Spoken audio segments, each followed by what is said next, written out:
Many thanks, Joseph, for the background report. Now time to introduce our guest.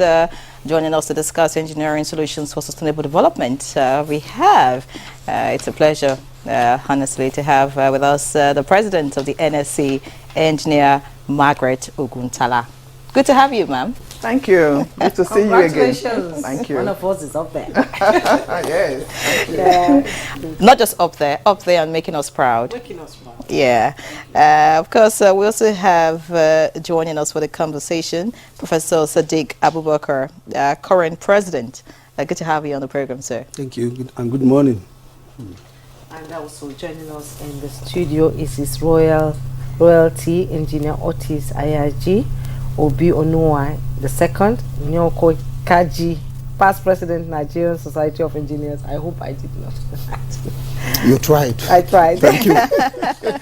You're welcome to Good Morning Nigeria. Good morning. And also joining us via Zoom from Lagos is Dr. Bashir Jamo, DG Nigerian Maritime Administration and Safety Agency, NIMASA. You're welcome to Good Morning Nigeria, sir. Good morning and good morning, Nigerians. He's also very regular on Good Morning Nigeria. Not seeing you in a while. Thanks for joining us. All right, so let's begin the conversation, as we talk about engineering solutions for sustainable development. I'd like to begin with the president of the NSC. Of course, to set a background for the conversation, would you say that the engineering profession is meeting up to the demands, in the country, in every sector? Would you say that as far as Nigeria is concerned, we can count on the engineers that we have? Yes, thank you.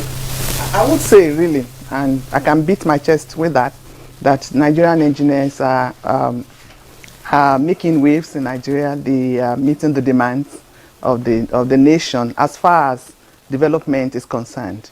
We have our members in every sector of the economy. The manufacturing sector, they are there designing and optimizing processes for manufacturing. They are in the energy sector, designing the systems and all of that. And they are in the construction sector as well.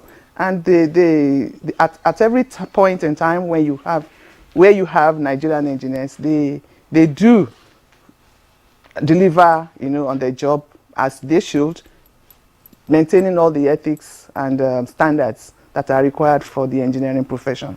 Yes, I would say that Nigerian engineers, both home and abroad, yes, who I represent, are doing well. Are doing well, exactly. Yes. And well, we can see it from you, that engineers are doing well. Now, let's bring in Professor Sadiq Abubakar. He's the current president, and he's also here to talk about let's talk about the theme for this year's celebration on Engineering Day. That is, talking about engineering, preferring solutions and achieving sustainable goals of the world, because engineering itself is the base of any nation that stands, from our building to our water to climate change to electricity and everything.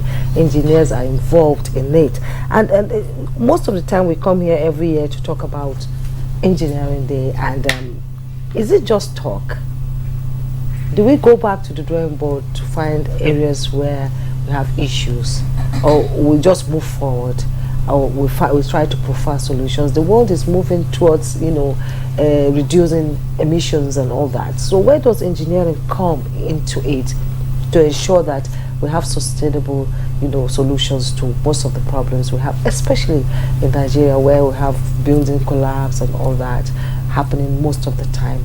Let's find out, what do you do after this day to ensure that the theme of the day is achieved? Thank you very much, Jimai. I think as far as the engineering profession is concerned, the concept we have of continuous monitoring and improvement of our practices is an inherent ingredient in the engineering practice, looking at any sector that you would like to address. And so looking at this year's theme, Solution for Sustainable Development, I believe in the various continuous professional development programs that we've been making it to be what we call compulsory, mandatory for all engineers, and not only engineers, also for all the other cadres, the technologists, the technicians, the craftsmen, the artisans. We have noticed that we should be able to, one, conserve our resources, for optimal use, not to exploit, beyond what our next generation are going to benefit from. And the perspective of the climate change, having quality water, having quality food, nutritious food, having power security, having even the fiscal security, the food security. All these aspects, as you mentioned, are very, very vital to engineers, and we've been having these trainings, which the professional bodies, as Madam President mentioned, we have made them one of our prime agendas to be able to look at what we do. From the current perspective, we regulate. And I can assure you that the perspective we look at in the regulation transcend from the educational level, where you have our students in university, polytechnics, monotechnics, coming to the training, continuous training development, and then the practicing, the regulation of the practicing engineers, practicing technologies, all the perspective of sustainable development, renewable resources, in all the sectors. If you take, I'm happy Nemasa is here. One of our key added sectors now is the maritime sector, the power sector, the communication sector, the blue economy. Yes, all these we are extending hands, as a regulator to join hands with other regulators to be able to ensure that what Madam President is saying, that our practitioners are practicing according to the ethics, according to the standards, so as to be able to really address the theme of this, sustainable solutions for sustainable development in terms of conserving our resources, mitigating, all those undesirable perspective of, exploiting the natural resource to be able to really make a better life for our citizenry in this country. All right. Many thanks, Professor Abubakar. Thank you so much. I'd like to get to His Royalty now, Engineer Otis Anyoji. I'm glad that you joined us for this conversation because I know that you're in touch with your people at the grassroots. When we talk about engineers, we shouldn't just talk about, talk about it from the surface. What is on ground, the reality? I want you to speak from your own community or from, the area where you have authority over, being the Obi Onowu II of Onu Okija. Not just, I know you're an engineer, but not just as an engineer now. Would you say that your people feel the presence of engineers? Would you say that the impact of engineers in our society is being felt by the Nigerian people? Thank you. That really is the case. The people at the grassroots level, in the villages, the communities, they are feeling the impact of engineering and the work of engineers. And particularly in my own community, engineering has been present by way of the activities of FEMA, the Federal Emergency Roads Repairs Agency, the activities of NIPP, installing substations and distribution lines to make power more available. And we're also working hard to get some intervention on water so that those basic things will be there. We have been urging our people to try and begin to invest in industrialization as a way of keeping peace, because the basic issue about insecurity and so on is the availability of people who have nothing to do. If people are busy and they engage for 8 hours in the day and they finished and go and they look forward to going back to the work the next day, they of course take ownership of that place, and will not be part of any disruptive activities. And so in the area of security engineering, you see a lot going on in the villages, because in my place we're trying to use electronic surveillance to handle the issue of security. And I know many other communities are also keen in on that, and all this heavy engineering going on silently. Because what has happened, not just in Nigeria, but all over, is that engineers are silent but effective and efficient workers in the polity. And so people may not even know what they do. I mean, like somebody watching television at home would not understand what engineers do behind the scenes here to get this going on.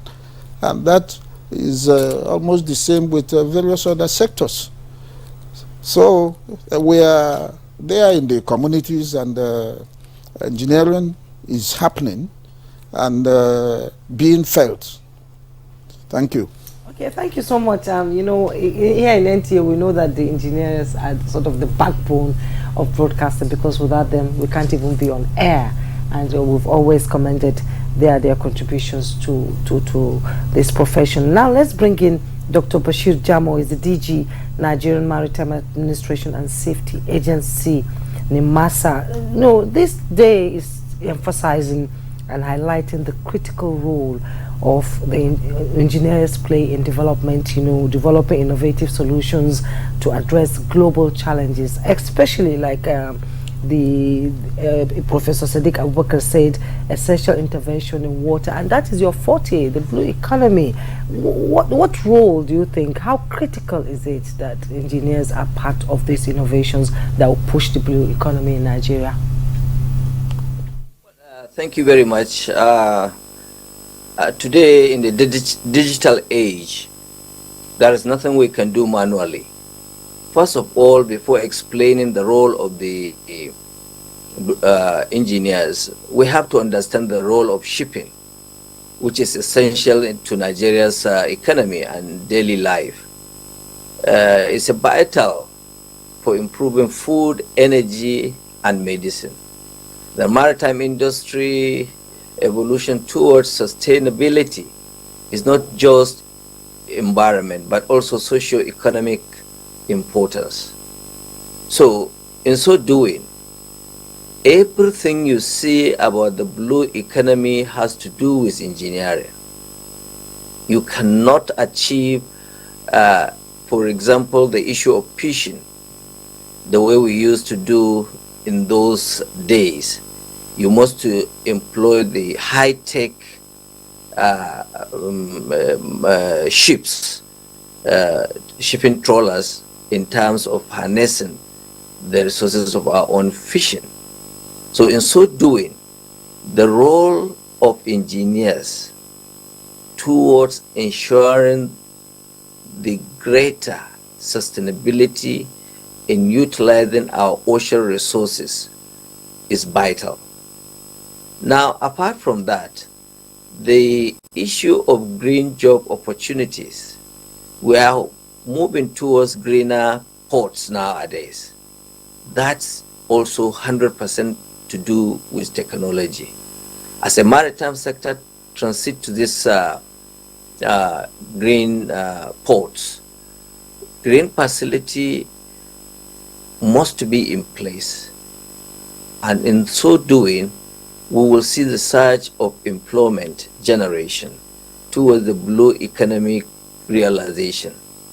And when you look at the youth today in Nigeria, that constitute about 60 to 65% of our population, they are IT-based youth. When you are looking at the use of computer, the use of handsets, and other things like that, it generates the skills that facilitate the engineering job that is being provided.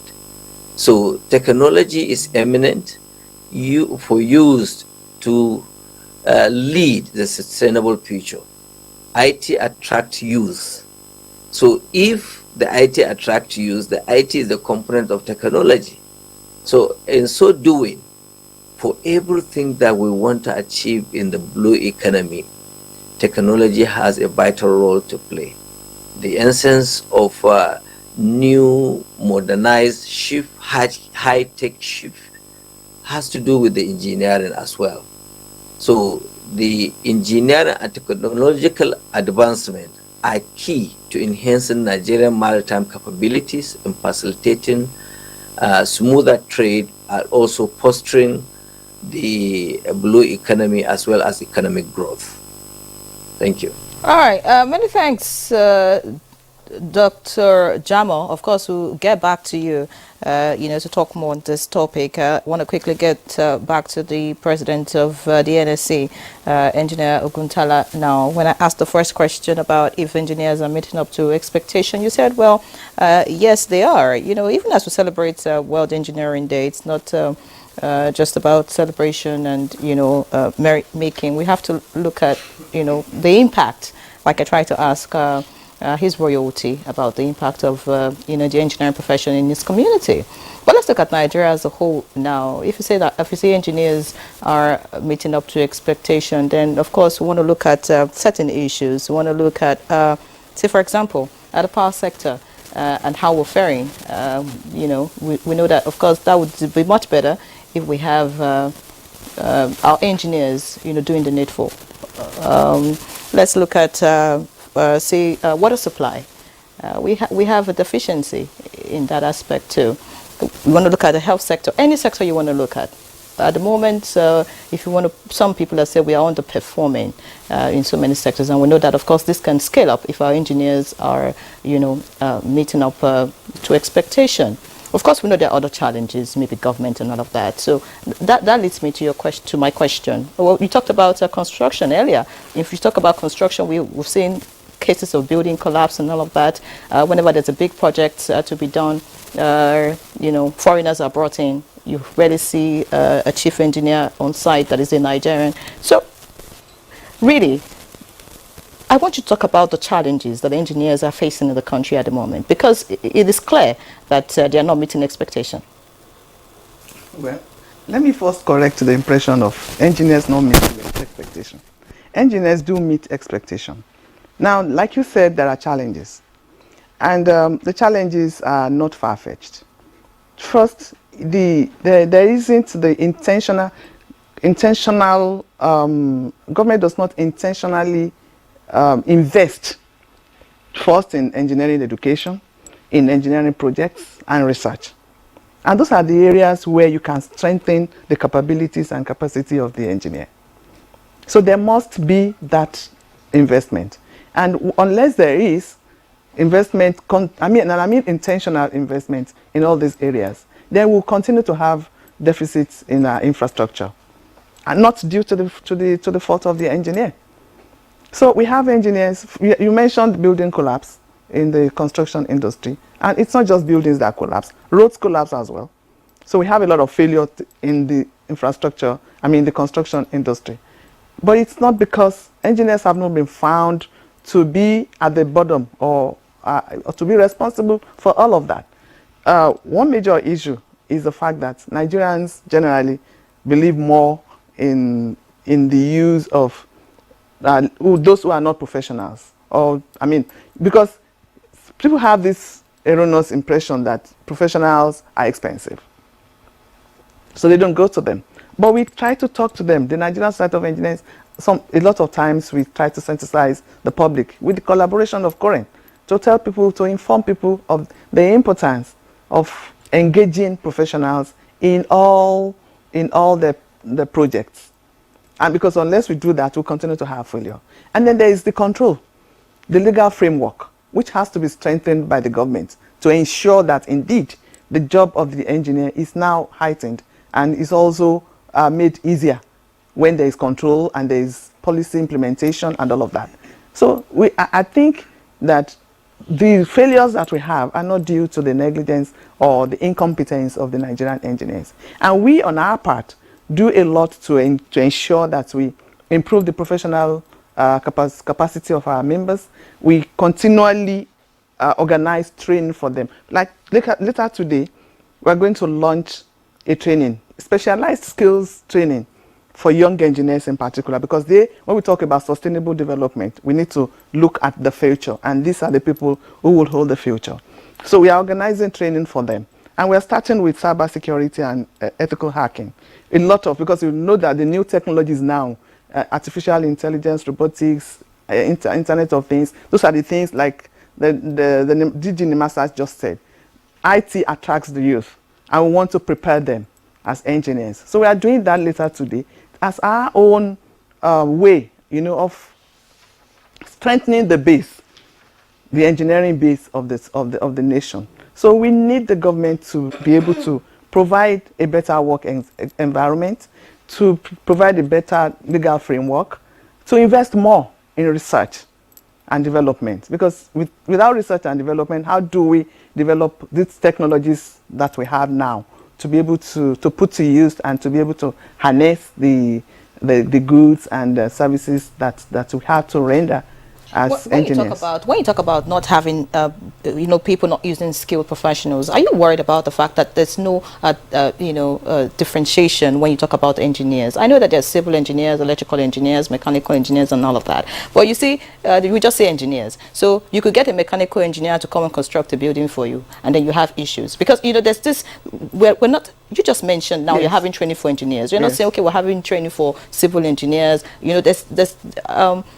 I mean, are you worried about the fact that, everybody just presents as engineers, not being specific about, their areas of expertise? Because, of course, that would help, curtail this issue of professionalism too. And then where to put square holes in square pegs, or square pegs in square holes. That's why in Nigerian Society of Engineers, we do have institutions or divisions, as we call them, under the NSC, under the umbrella. We have chemical engineers, we have civil engineers, mechanical, electrical.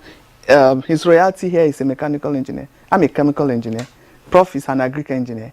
So we do under, in our register, we have them specified, okay, as categorized as engineers. However, the average person will just say an engineer. But when you have a project, we do know the people that are responsible for each project. You want to, when I was, I'm talking about, now, I want to talk about seeing expatriates as chief engineer. I did my IT, industrial training with the NNPC, and for 6 months, at least, the first one that I did was in 1983. I was on the rig. So I was in exploration, I was in production, I was in refinery. I did not see one expatriate. They were all Nigerian engineers, manning and running all those processes. So how come now, these days, in 2024, we now see expatriates? It's not the fault of the engineers. It's a government policy. It has more to do with the government. Because indeed, where engineers are encouraged, we need to be given the chance to build our capacity. And if you don't have the chance, you can't do that. So the average person will see engineer. But we do know that if you want to construct a house, for instance, or a building, then you need a structural engineer, you need a civil engineer, you need a mechanical engineer, you need an electrical engineer. A combination of so many. And if you go to the manufacturing sector, you go to the refinery, for instance, you need more of chemical engineers, and then mechanical and electrical and all of that. So we do know that, and that's why we insist that people, sometimes you can come to us. You can go to our website to see you will know who is an engineer. We have published on our website the list of registered people who are registered with the Nigerian Society of Engineers that we can refer when you have a project and all of that. Great. Indeed, you've raised some personal questions, and here has asked about expatriate quota, and just recently there was a launch of the expatriate employment levies as a game changer for this administration. And how do you think it will affect the engineering profession in bringing expatriates to come and work? Because I believe one of the reasons for the launch is to ensure that they have the same salary and are par with the expatriates that are coming up. And with this team that is coming up, how do you encourage younger people to join the engineering profession and key into it, and how will it affect the Japa syndrome? Because it's not that we don't have engineers, but most of them are leaving. Yes, thank you, Jimbe. This specific issue that you raise of the expatriate quota is one of the key responsibilities of COREN. COREN has what we call the register of all the specialities of which was asked. We have a total of about 25 registered of various disciplines, like the Madam President said, from aeronautic up to mining, and about 25 different registers. Now, when you register in COREN, we are supposed to also register expatriates that come into this country. There's what we call expatriate quota application and approval. Now, there is a system of synergy between COREN, Ministry of Interior, and National Immigration Services. Any company that is bringing expatriates is supposed to apply to the Ministry of Interior. And the Ministry of Interior will make that application, will submit the application to COREN by the law. Because COREN has, in collaboration with NSC, with the other professional bodies of NATE, of NICET, NAEC, have a robust database of expatriates in this country. And COREN is supposed to advise the Ministry of Interior whether in Nigeria we have Nigerians in that area of expertise. So COREN will advise the Ministry of Interior to take the appropriate action. And that's what we call approval of expatriate quota. Is it done that way? There to some extent, there are some gaps, and then the Executive Order number 5 also provided that when you eventually have the approval of the expatriate to come in, then you need to attach Nigerian, graduates of engineering to this expatriate to understudy them for some period. And when that approval of the expatriate period lapses, we are supposed to see uptake of our Nigerians so that the expatriate quota will reduce, but gradually, and maybe after 10 years or so. It is well specified in the Executive Order number 5.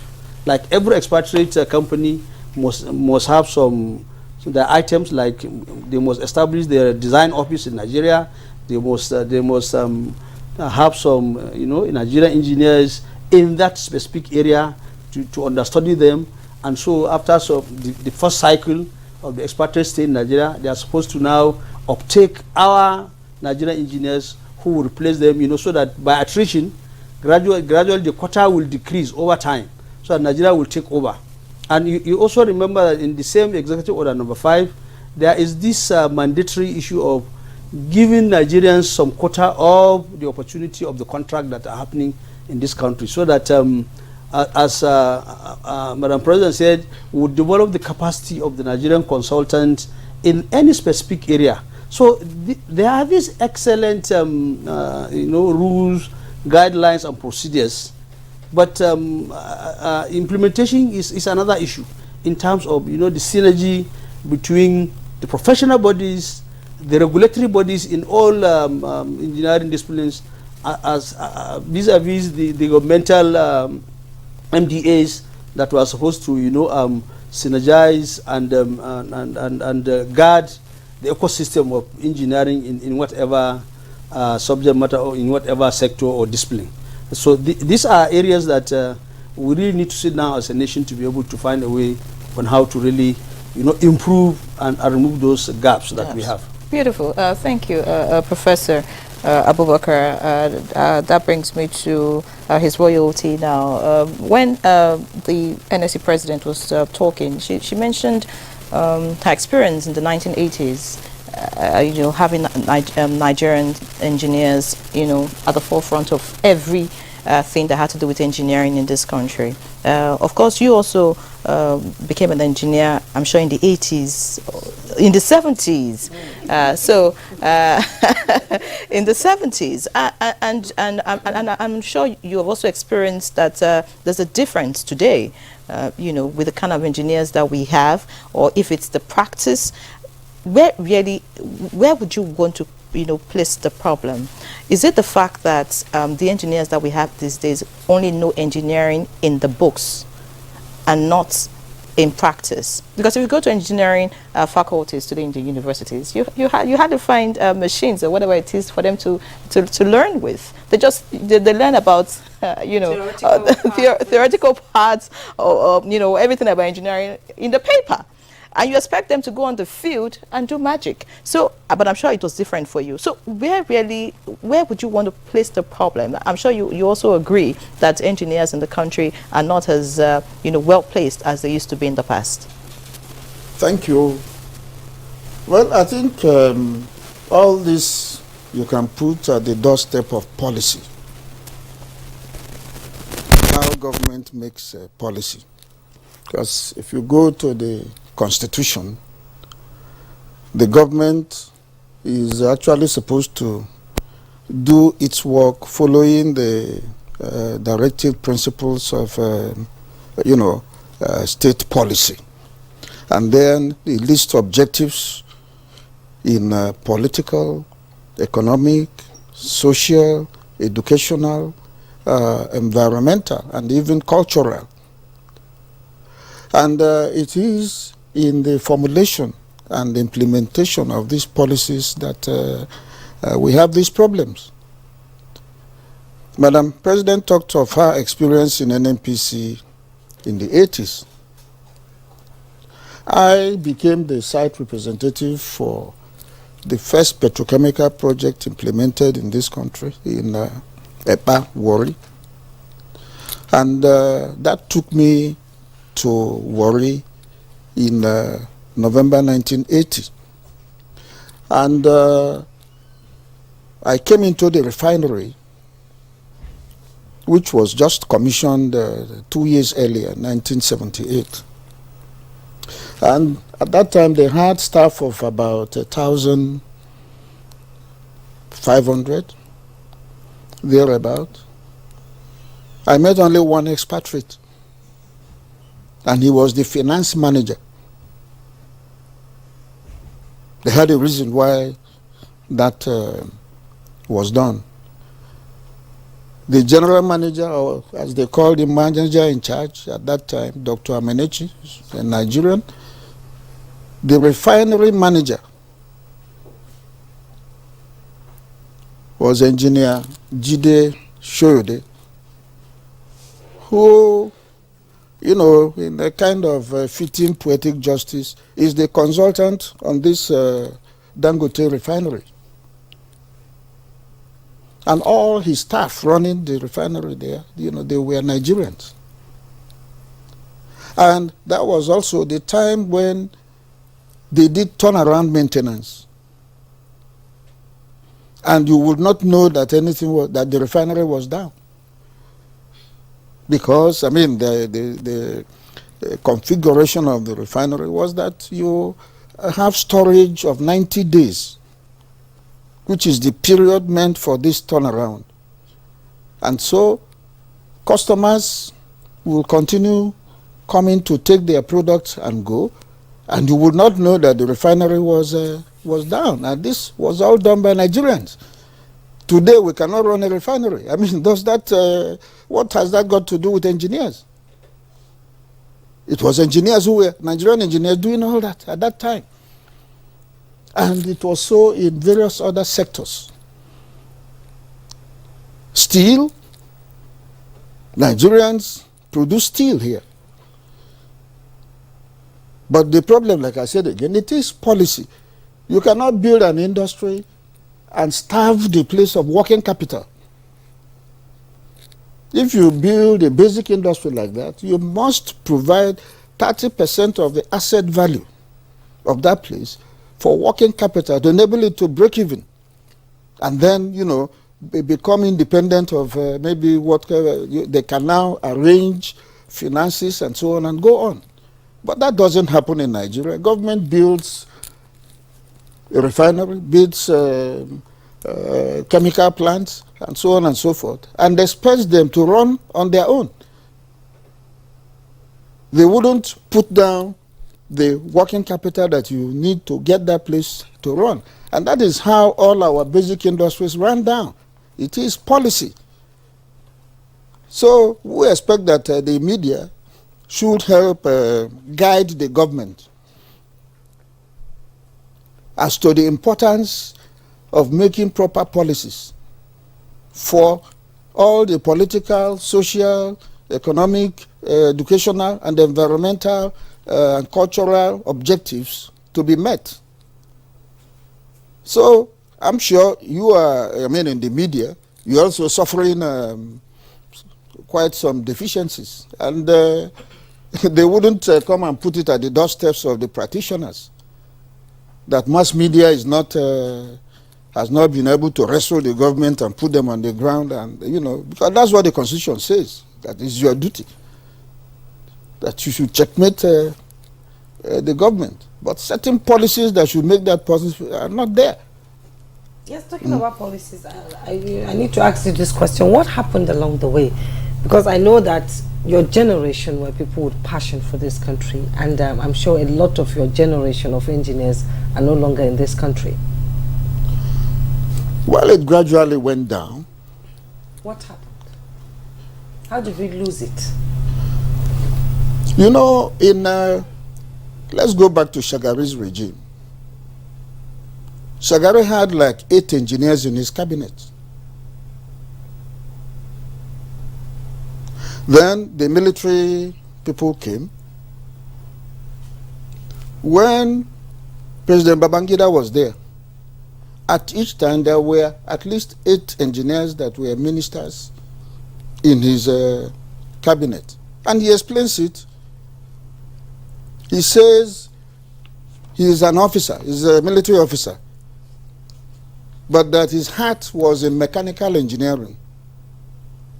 If he didn't go to the army, that he would have become a mechanical engineer, and that drove his interests in the workings of the economy and the polity. And so that was what made him, at that time, to introduce what they call professionalization of technical departments. So you couldn't become a minister in a sector if you were not of that sector. And if you recall, there was the time when David Mark was colonel and was Minister of Communications. And they had to promote him to brigadier. But the policy was that you cannot be minister above the rank of colonel. And they had to find somebody that will replace him. And they said the person must come from the communication sector. David Mark, of course, was signals. Yes. So it's of communication sector. And then they had to pick the permanent secretary. I think they were called DG at that time. Engineer Olawale Ige. And then made him Minister of Communications.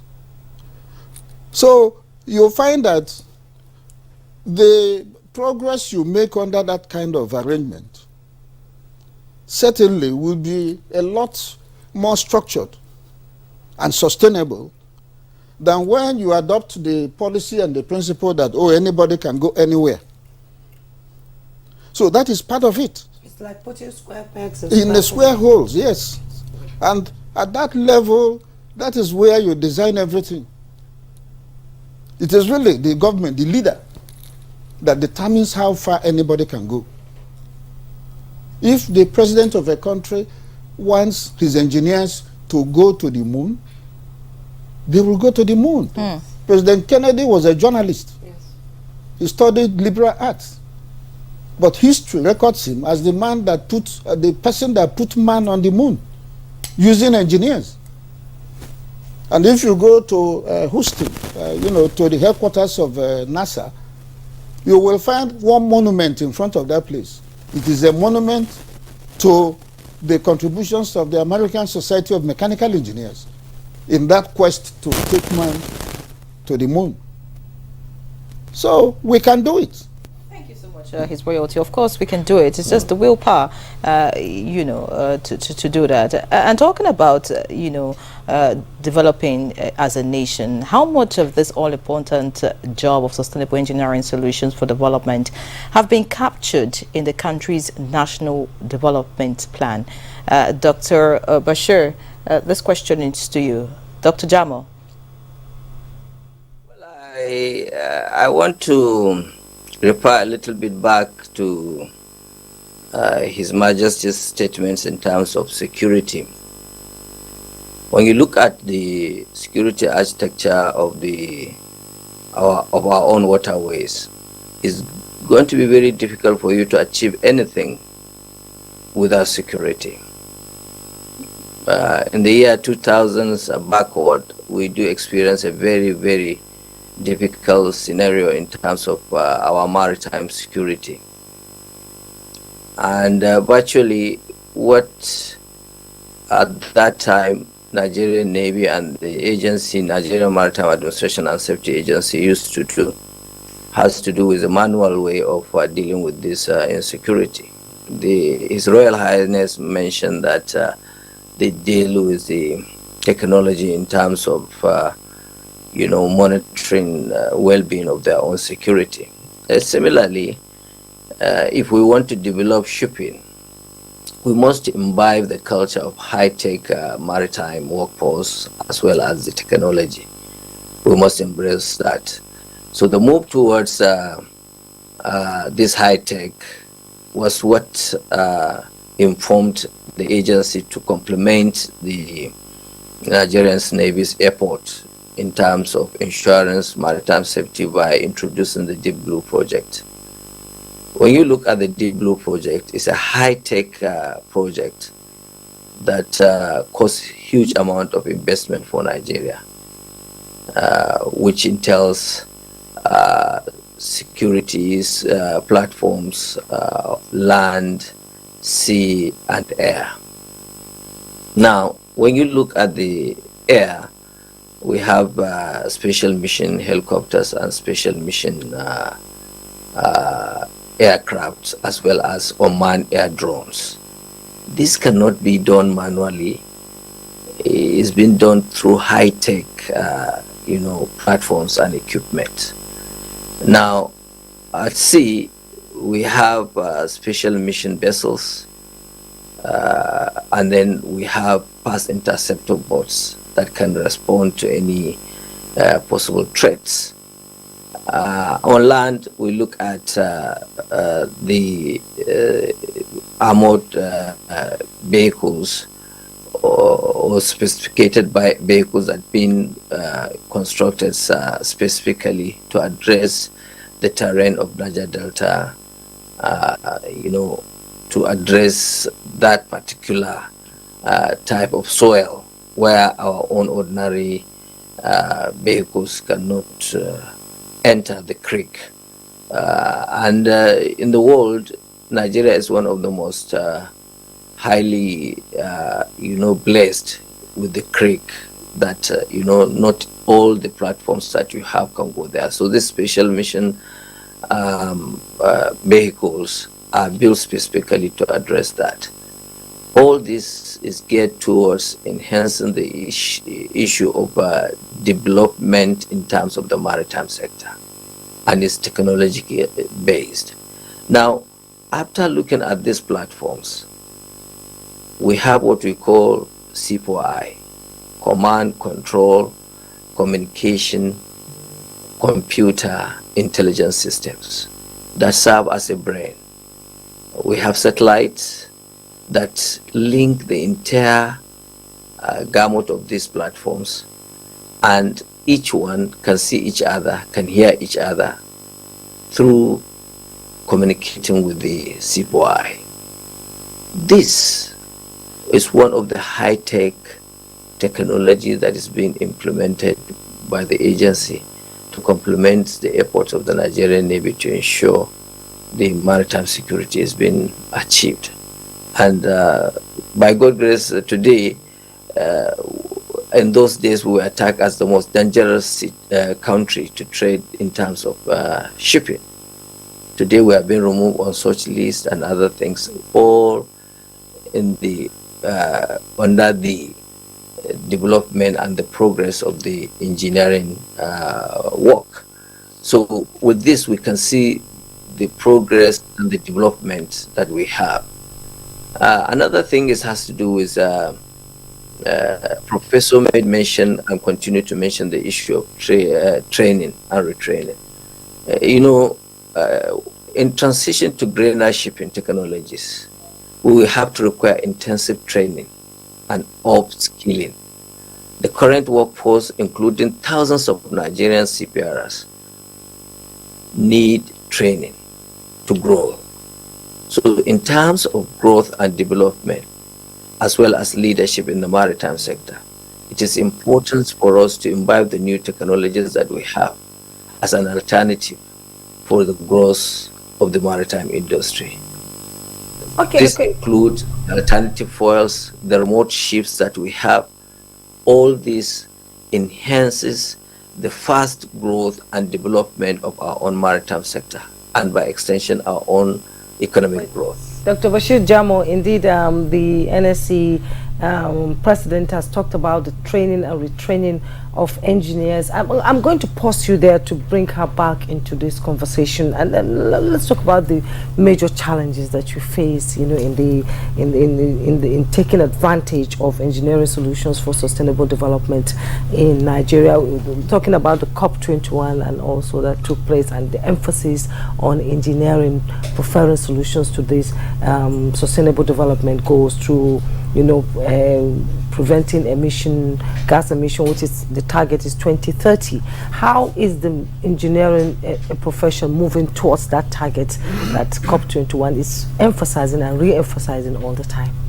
Well, thank you. The first thing that we are doing, really, and that we'll continue to do, is training, and exposure of the engineers to Actually, it was COP28. I sort of made a mistake there. It's COP28. I know. I didn't even realize that. When you keep talking at times, you just do it out the words. Yes. So what we are doing as a society, I mean, as a professional association, is to continue to train our members, and retrain, because we have to expose them to technologies that will help to to reduce the gas emission. And we are also collaborating with the Green Building Society for that, so that because we realize that in the world today, collaboration is very important, and it's also important that we also get our members involved in actual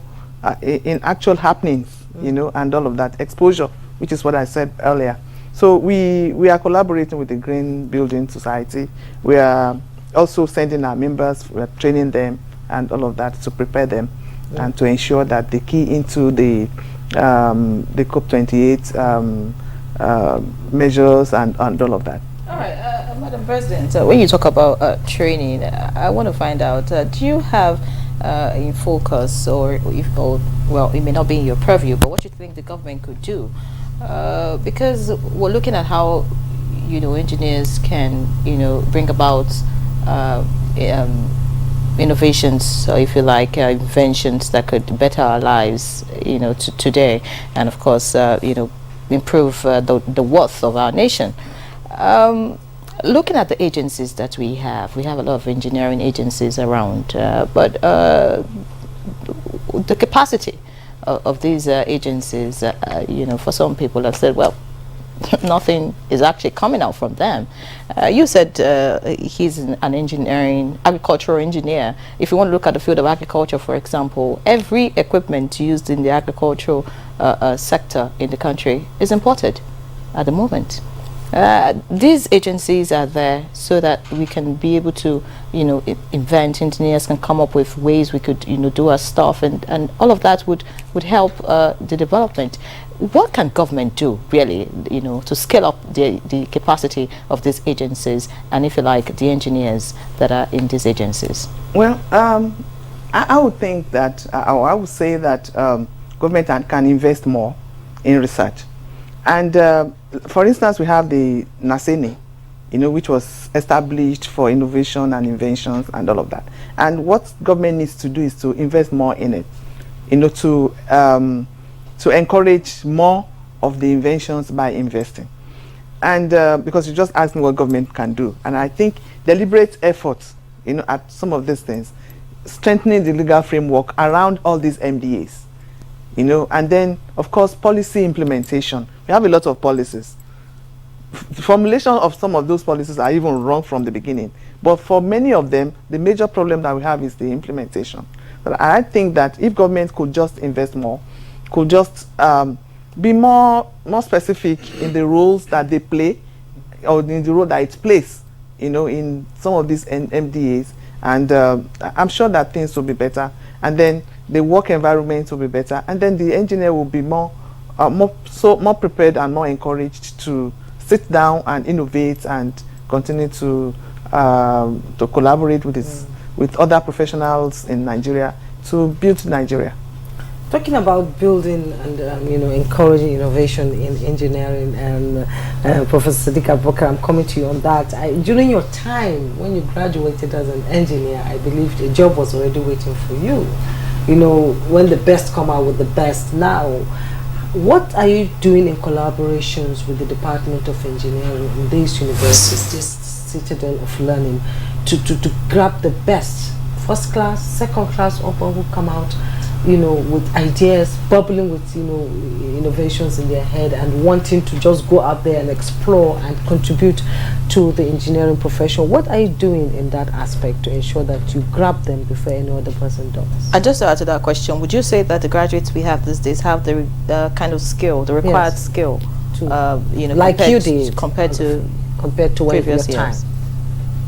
Thank you. I believe the first aspect is to be able to tell you the effort we are doing in the ecosystem of training and regulation. You see, in the upstream of the regulation, where we have the educational perspective, when you have students in the university, as you know, and they are to graduate, we have what we call induction and oath taking. The professional bodies will go and do the induction to be able to catch them, and then introduce them into the profession. And then Korean will administer the oath of being what we call student graduate engineer. Now, about 30 years ago, there was a concept we call SITC. And this concept was simply, if you like, is engineering residency, like the medical residency, like the pharmaceutical residency, like the law school. That an engineer after graduation will have to spend at least 1 year, attached to his sector industry, to be able to have his hands spoiled with the skills, the competencies, the proficiencies in his subject matter, and then he will now be enrolled into becoming a registered engineer and then regulated eventually by the regulatory body, and then he will continue to practice. And then the continuous professional development, like she said, will continue to be, because his knowledge, skills are evolving, are changing. Now, this is one aspect that we are not very, the traction is not too deep in that area. Now, the second aspect which you ask is the perspective of the academia and the industry, and the government collaboration, what we call the triple helix, in terms of... we should take a break. When we return, and Professor Sadiq will answer more on that question that was just asked to him. We'll be right back. You're welcome back, and you're still watching Good Morning Nigeria. And Professor Sadiq, you were making some points while we went on that break. Would you want to still talk about it or re-emphasize on your points? Yeah, I think the question asked about this element of upscaling, yes, of using indigenous technologies in terms of our national development. I think we need to put it in perspective. Just like policy, I believe. When you have, our health centers, many of them, when you see on the shelves, very, very promising potential technologies that are ready to be used in our country, that are very, very compatible with our situation. And the area she talk of agricultural machineries, we have a whole institute we call National Center for Agri-Mechanization in Ilorin, Income. You go there, you see for the last 30 years, they have developed a lot of agricultural, equipment that are very small scale, that can be driven by either animals or by small motorized engines and what have you. But and I'm sure it's same in many other such centers across the country, in the various sectors that we have, in the power sector, in the communication sector, in all the sectors, oil and gas sector. But the problem we have is the policy of commercialization, uptaking, startups, and the research centers, if you see them, it is obvious that we saw that they are changing their policy for them to have what they call special vehicle in the research centers that will empower them to be able to package these prototypes and then link up with the industry to take out, to be able to commercialize. Any country you go in the other climes, there is a special fund that is dedicated for the indigenous technologies to be financed, to be able to have this value chain of, perfecting, commercialization, upscaling, patenting, so that to be able to now go into the main domain of mass production and competitiveness in terms of other countries. In this country, that I think is not playing very effectively. And until and unless we do that, you see, I know of many technologies that were developed by our research center and universities in this country that were, if I may say, swindled out of the country by other countries, and you see them perfected, you see them, upscale, modified, and they come back into our country as imported. But the original inventor is in Nigeria. So there is that gap. It's a very, very important gap between the R&D institutions and the industry and the commercialization. And that is why in the Executive Order 5, Nigeria insisted that all companies, you see multinational companies, you see that they are supposed to have their design office in this country. To be able to have our engineers, to be mentored so that they'll be able to do that, but many don't. And this is part of the correct regulation to police that these companies indeed have their design offices in this country, and they have these mentees within that system, so that Nigeria will understudy them. And then, because if we don't do that, then we are going to end up as a dumping ground, as an importation country, despite our capacity and our competence in terms of our knowledge and our research output. So I believe that triple helix concept needs to be carefully studied, especially now that I believe we have within the presidential arm, we have what they call vocational, technical vocational and entrepreneurship educational units with special assistant to Mr. President. I believe that is a new innovation that will be able to fill this gap. And like Madam President said, Naseni also has that mandate to link up with all the R&D's institution in this country to fill that very critical strategic gap in our country. Thank you, Professor Abubakar. You have touched the very important areas. I just hope that those who can, change all of this are watching and implement some of the recommendations given so far. It's clear from the conversation, not just because I have engineers in the room. It is clear that from what you have said that engineers in Nigeria have. It's just the policies and then the right bottlenecks, other issues that if you like, make the engineers look like they are not living up to expectation, like some people would want to see it. But let's look at, you are a woman and you are the president of the NSA. I'm sure that if you gather today is World Engineering Day, you find very few women in the room. in body of engineers in the country.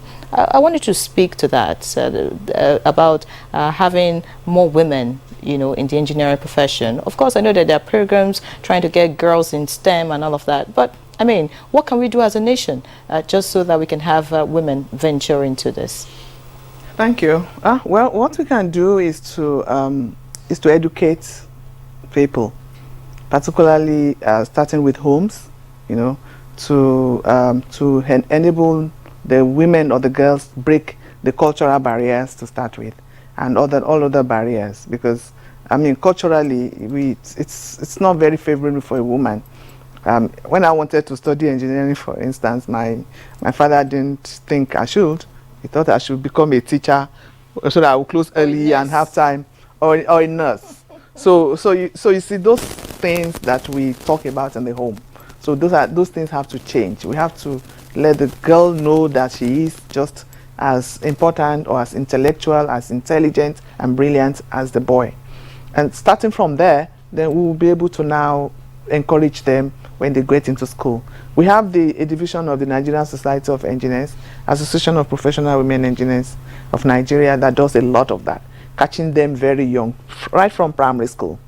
And they introduce them to engineering very early, to STEM, and now STEAM. We add the arts now, so that they would know that indeed they can also do well as engineers, and that engineering needs them too. So sensitization is the key, is the most important thing to do, and Upwind does that a lot. And if other people could just key into that, then we'll have more girls be encouraged to go into engineering. Because here in NTA, my department in network, we have just one female engineer, and whenever I say, well, you're breaking glass ceilings all the time. And while his royalty was talking about, bringing everybody on board to ensure that we have a formidable engineering sector in this country, I keep wondering, and I'm going to bring in Dr. Bashir Jamo into the conversation, capturing engineering solutions in development planning in Nigeria. How effective has it been? Well, I think to a great extent, we are heading towards a great success. You see, Nigeria is one of the countries that produce the highest number of CPRs. And when you look in Africa, and Nigeria is only country in Africa that we are one of the top 30 countries in the world that produce CPRs. So in terms of meeting the demands internationally, especially with regards to the International Maritime Organization's requirement, you will see that the issue of engineering is at the core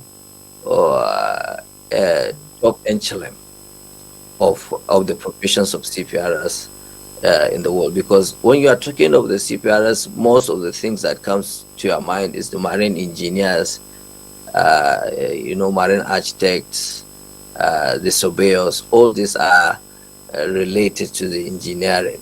So, and Nigeria aims to be a world leader in supplying this highly skilled CPRs and align with the broader vision of a sustainable and prosperous maritime industry. And this will help in a great deal in improving our own GDP. For instance, when you look at the contributions of GDPs in the developed world today, you will see that it's a significant fraction on amount of percentage that contribute to that GDP. So if you asked whether Nigeria we have achieved that mileage, we are yet, but we are trying to put our own record straight to ensure that we achieve such feats. Because if you look at the percentage Nigerian maritime industry contributes to the GDP, is close to zero. But you take Singapore, for instance, they are contributing up to about 7%. So with the engineering progress and development, we will see a lot of increase in the GDP. We will see the increase in foreign exchange earning and putting Nigeria positions in the global map, just like what we are today. So what we need to do, we look at the interconnectedness of sustainability in technological innovations and skilled workforce. In so doing, we will have to develop and achieve a prosperous maritime future. In so doing, we must ensure that we invest highly in education, training, research and development in engineering, as well as technology fields. This will surely take us to the promised land. We have reached certain position in Africa. We have reached certain position in the world, but there are a lot to do.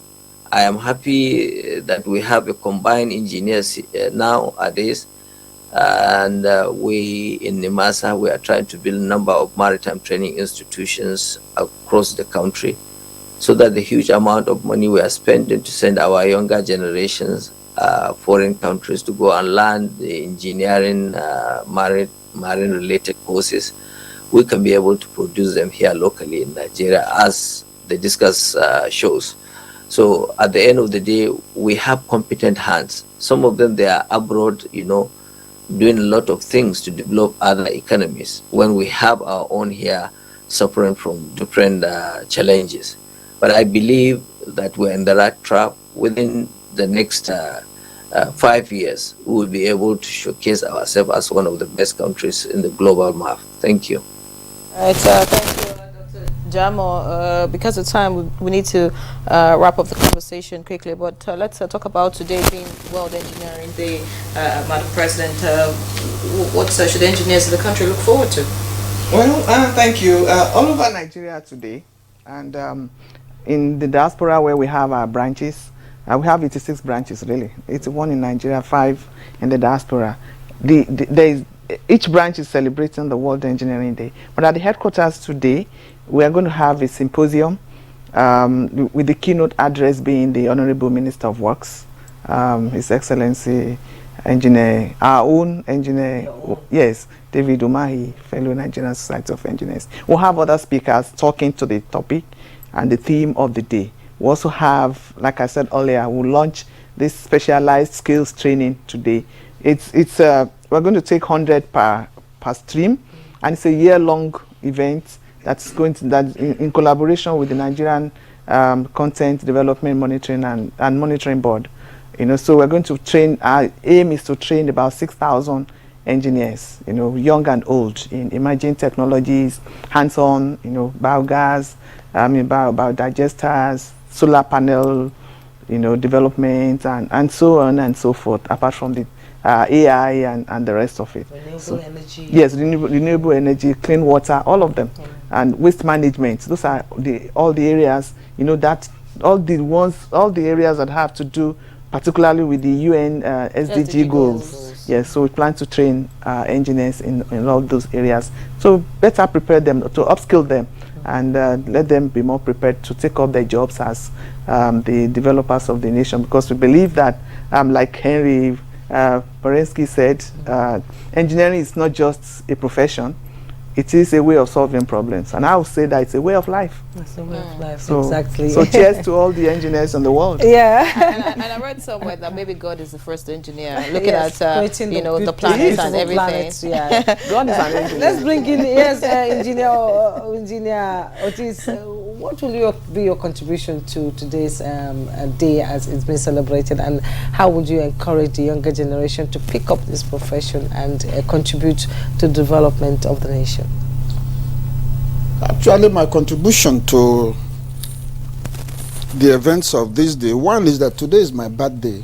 Happy birthday! Oh, tell us. Congratulations! Congratulations! Thank you. And of course, I'm thankful to my peers, to God, for giving me this kind of honor that I don't deserve anyway. That every year, you know, my birthday, the whole world is talking about engineering. And what I want to contribute especially, you know, today is on this matter of Ronshan report and the implementation of that. The Ronshan report is anti-science, anti-engineering, anti-innovation. And the reason for that is that the committee did not sufficiently distinguish between social-based agencies and science and technology and the innovation agencies. Social-based agencies are not expected to make profit. They are for service. And so you can actually apply the guillotine of rationalization to that as much as makes sense. The science, technology, and innovation agencies are for, call it product development. Each of them, if everybody does what they are supposed to do, will, in a very decent interval, recover whatever amount you think you have spent there. Okay. All right, but that's a conversation for another day. His Yes, royalty. but Because of time, we will not be able to take yes, I just your want to opinion make on that matter. point. Yes, Yes. and I think I have put it out there. And so when the implementation committee begins to work, that they have to look at all those factors that we are not addressed. Because he talked of, Madam President talked of Naseni, and the President of Korean talked about Nkan. And the report is saying they should be merged. There is no reason for that. The reason why Naseni was created is different. Like you said, this is a conversation for another day. The reason why Nkan is created is different. And if you run those places the way the law intends that they should be run, you will be making billions in dollars.